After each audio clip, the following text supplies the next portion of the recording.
garage door that came with this house is very cheap. But it has lasted all these years. I think it's been 14 years since we've been in this house. Anyway, there's a crack right here in this, and this is steel. And I want to fix this, but what I need to do is I think I want to take a bar like this and weld it in from one end to the other to stiffen it up, and then I'll throw some screws into it. And hopefully that'll keep it from flexing down. I'll show you what the problem is. And I'm hoping that we can get another couple years out of this garage door. You see as it comes up, it flexes right there in the middle.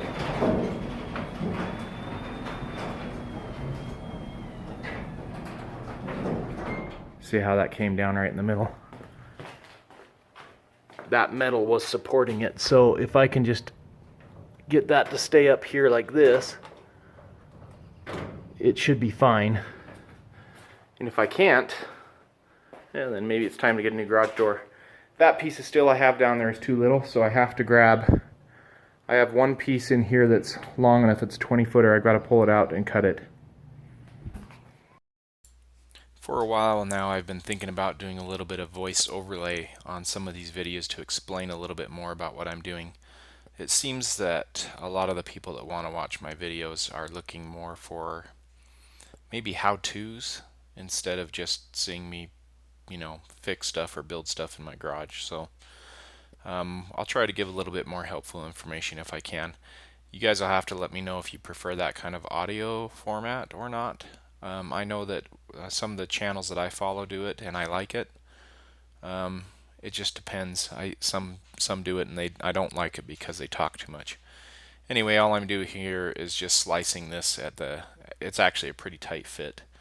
I'm going to go ahead and deburr it, and then I'm going to use some acetone to clean it up. If you look at the top side, closest to me right there, it's really dirty. It's been sitting in my garage for a couple of years just collecting dust. So I just wanted to make sure that before I welded it, I clean it up. Now when I go to put this in, I'm not going to paint it. I live in Utah. The climate is really dry here.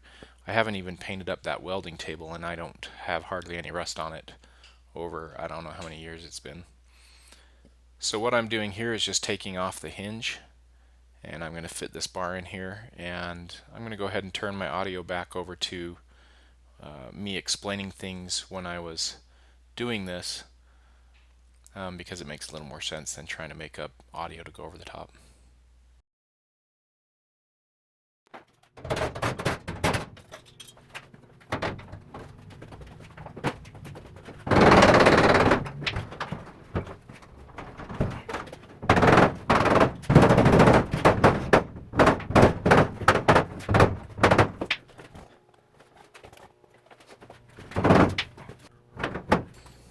I want to explain a little bit about what I'm about to do here. I'm going to weld against that upright, and that upright is actually galvanized steel, and that's a poisonous gas that is released when you weld against it.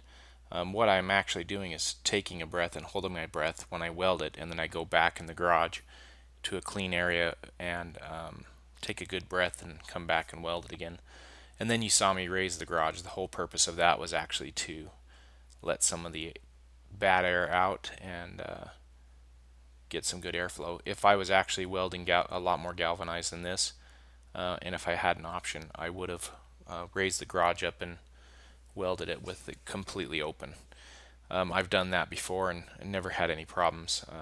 Where I welded so very little galvanized here, I just, like I said, held my breath when I was doing it. Now to fix this hole, see if I can get this closer. To fix that hole, I'm just going to throw some small tacks on the existing weld until I build up the material.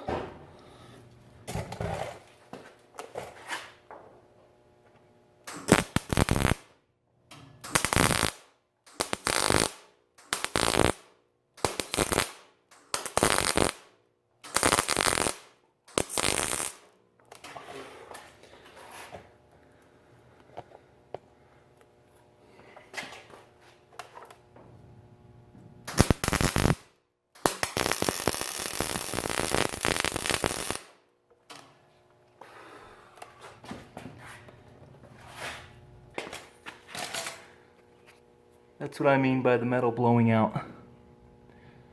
I've got some welds up here. I had to fill that in. This is galvanized, so I've had to be very careful about not breathing in the fumes. And then I just concentrated the heat up here on the back piece of steel and then tried to flow it into the thinner piece of steel. Okay, now I'm going to put some metal fasteners on it.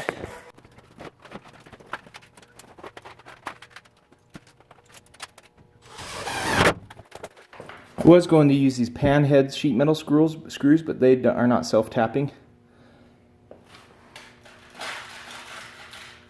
And I discovered that I had some of these self-tapping ones, so.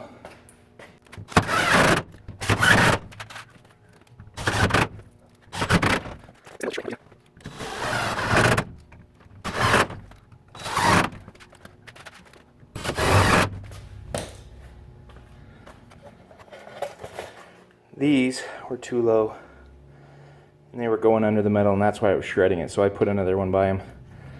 So, it's kind of ugly, but hopefully it'll hold. Let me put the hinge back on.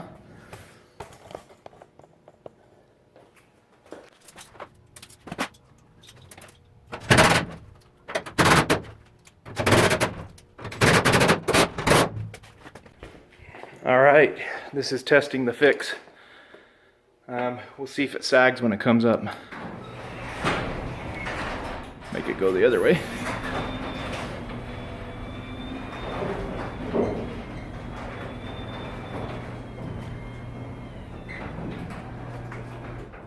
Oh, nice. The sag is gone. So when I shut this door, it should not pop like it was.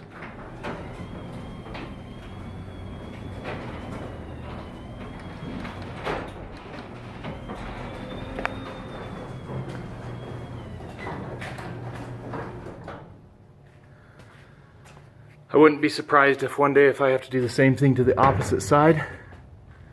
The stress is probably going to transfer over to this side. If it does, I'll just put a pipe on it, a square tube like that, and be done with it.